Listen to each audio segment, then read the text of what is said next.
Perú, Ecuador y Colombia. Luego de ver el suceso de los motivos y hechos que acontecieron en los conflictos con estas naciones, conoceremos ahora algunos datos desconocidos y un tanto curiosos que tomaron lugar.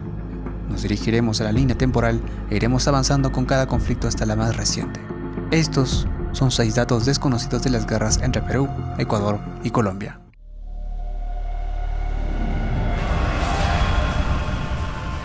(1828) En aquel entonces Ecuador, Colombia, Venezuela y Panamá eran una sola nación, la Gran Colombia, que enfrentaría al Perú en un conflicto en campaña naval y terrestre.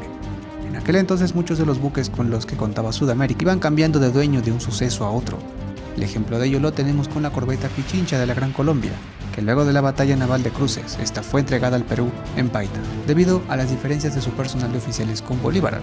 Y hablando de destinos extraños, la Gran Fragata Presidente, el buque insignia de la Armada peruana, y en el cual el almirante Guise se hizo héroe, se incendió durante un accidente, siendo la única pérdida material de la escuadra peruana durante la guerra.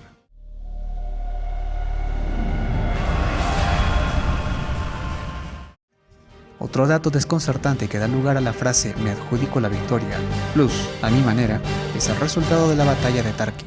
Según observamos, el resultado de esta contienda contó con una victoria táctica gran colombiana sin un desenlace definitivo, puesto que los ejércitos enfrentados terminaron en formación esperando el encuentro final, luego de un suceso de ataques, resistencias y rechazos de ofensiva. Tras esta contienda, Sucre, bajo una colérica reacción contra el Perú de entonces, manda a escribir en un mausoleo una versión distinta de la batalla, donde, cito, 4.000 bravos gran colombianos vencieron a 8.000 soldados peruanos. En la actualidad, los 4.000, que eran realmente 5.000, se enfrentaron a una avanzada peruana que conformaba una cantidad similar o inferior, 4.500 o 5.000. Se puede deducir que esta orden la ejecutó debido a cómo su régimen fue destruido en la República de Bolívar, actual Bolivia, por parte del contingente peruano.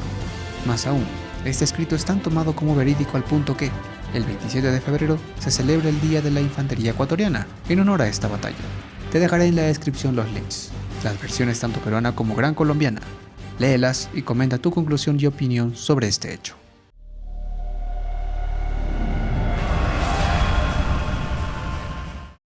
En el anterior video de uniformes y arsenal bélico mencioné cómo el presidente Castilla obsequió fusiles y uniformes al mal armado ejército ecuatoriano de entonces, luego del conflicto limítrofe de 1858.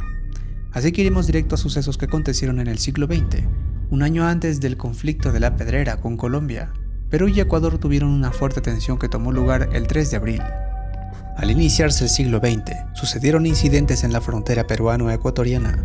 El 26 de junio, ocurrieron choques armados en Angoteros, en la zona del río Napo, originados por el avance de un destacamento ecuatoriano en territorio peruano, el cual fue rechazado por las tropas peruanas. Este incidente revivió la necesidad de llegar a un acuerdo, por lo que el 16 de febrero, ambas partes acordaron continuar el juicio arbitral ante el rey de España. Otro incidente armado ocurrió poco después, esta vez en Torres Causana el 28 de julio, donde una vez más, los peruanos rechazaron un avance ecuatoriano sobre el territorio. Se presentó entonces el alegato peruano ante el rey de España. En 1910, estando el rey de España próximo a dar su fallo, el Ecuador se rebeló contra este, pues por una infidencia logró enterarse de su contenido que le pareció adverso.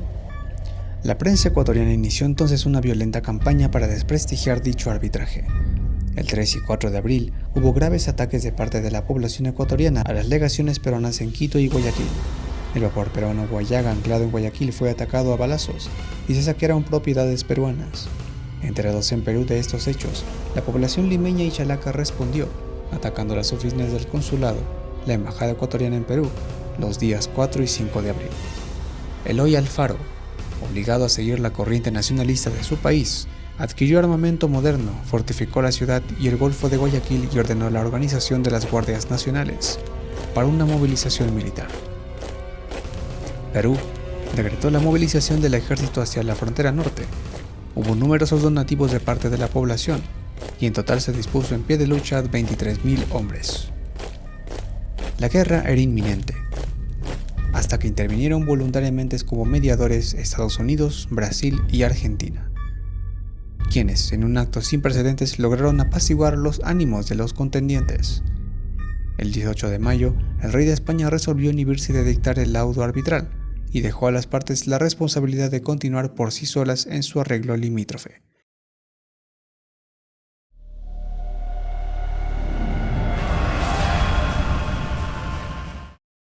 Durante el conflicto con Ecuador de 1941, existen algunos datos en materia de controversia o desconocidos. Uno de estos es el arsenal y participación del Aviso Atahualpa. Este estaba armado con un cañón Breda de 20 milímetros improvisadamente, más 2 ametralladoras ZB. Fuentes ecuatorianas rescatan el rechazo de diversos ataques de aeronaves peruanas a este navío. Se dice que una de sus bombas logró impactar en el buque ocasionando algunos daños, y de esos encuentros se dice haber derribado uno de los aviones atacantes. Hecho que la historiografía peruana niega la existencia de dichos enfrentamientos.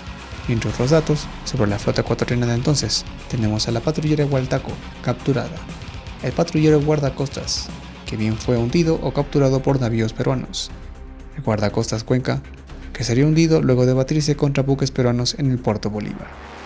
Un material para adicionar al conjunto de hechos en las operaciones navales de este conflicto, además de Jambelí.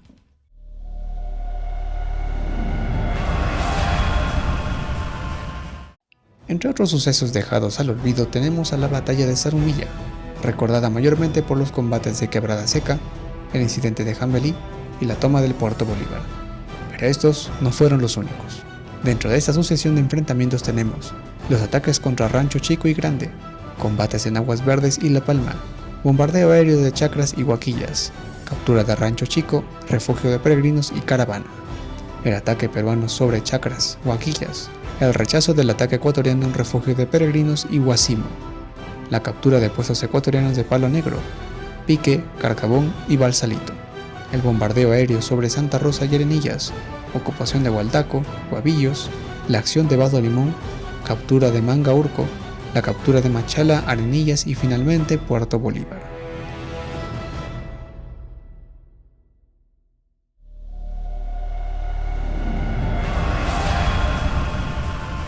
Un último dato en estos conflictos corresponde al más reciente, el CENEPA. Hasta donde se sabe, los Mirage 2000 no tuvieron participación directa en el conflicto al encontrarse indebidamente aptos para los combates aéreos. Sin embargo, se tiene el relato de Raúl Banderas, que tuvo a bordo de su Mirage F1 un encuentro nocturno con un Mirage 2000. Tras una serie de maniobras y momentos tensos donde el F1 era detectado por el Mirage peruano, el encuentro culminó sin bajas.